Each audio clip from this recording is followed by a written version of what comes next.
මම ඔබතුමාගෙන් අහන්නේ දැන් චෝදනා ගොඩක් එල්ල වෙනවානේ හරි.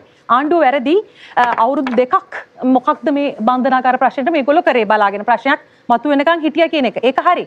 හැබැයි දැන් ආයෙත් ඔබ කියනවා සහ රටට දැනෙන අදහසක් තියෙනවා රනිල් වික්‍රමසිංහ මහත්තයාට විතරයි පුළුවන් මේ රට හදන්න ආර්ථිකය හදන්නත් පුළුවන්. එහෙමයි අපි හිතුවොත් අධිකරණය ස්වාධීන කිරීමේ කටයුතු පහුගිය දවස්වල සාකච්ඡා වුණු විදිහට ඒ වගේම බන්ධනාගාරය සම්බන්ධ ප්‍රශ්නත් ඒ විදිහටයි කරන්න පුළුවන් කියලා. මම අහන්න හදන්නේ මේ චෝදනා කරන්නේ කොහොමද Tamanගේ ආණ්ඩුව කාලේ Taman ආණ්ඩු දුර කරපු කාලේ නිසි ක්‍රියාමාර්ග අරගෙන හිටියා නම් මේ ප්‍රශ්නේ තව විසඳ ගන්න තිබුණා නේද කියලා මං අහන්නේ.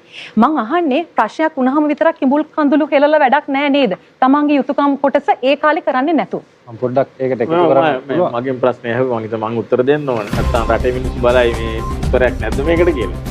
මේ ආණ්ඩුව තිබුණා දිගටම වසර 70 ගණනක් ඒ ආණ්ඩුවල අඩුපාඩු තිබුණා හොඳ තිබුණා. මේ රට වසර 100කට විතර කලින් තිබුණාට වඩා මේ මොහොතේ තියෙන තත්ත්වයයි ඒ කාලේ තියෙන තත්ත්වය අතර පැහැදිලි වෙනසක් තියෙනවානේ. බන්ධනාගාරවල තත්ත්වෙත් ඒකයි. බන්ධනාගාර වැඩි කිරීම, නිලධාරි බඳවා ගැනීම, මේකට අදාළ පහසුකම් දීම හැම දෙයක්ම වගේ යම් යම් ප්‍රමාණයට කරා. හැබැයි ප්‍රමාණවත් නැහැ. ඒ අඩුපාඩු හින්දා තමයි මේ අලුත් ආණ්ඩුවක් පත් කරේ. ඒ අඩුපාඩු හදාගන්න. දැන් අර අපි දැක්කනේ වී ගත්තේ නැත්තේ ඇයි කියලා ඇහුවම වී ගබඩාවක් හදාගන්න බැරුණා කියලා තමයි කිව්වේ පොළොන්නරුවේ අර සරත් නියෝජ්‍ය ඇමති මං හිතන්නේ. එයා ගොවියෙක්.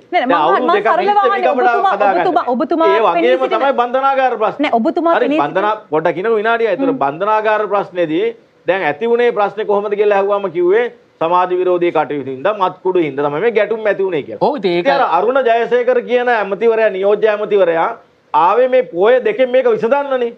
මිනිස්සු ඡන්දය දුන්නේ ඒකටනේ.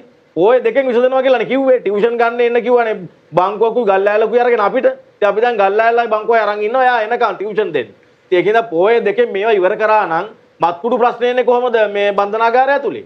සමාජ විරෝධී ප්‍රශ්නේ එන්නේ කොහොමද බන්ධනාගාරය ඇතුලේ? දැන් පොය 18ක් ගියානේ. මුකුත් වෙලා නැහනේ.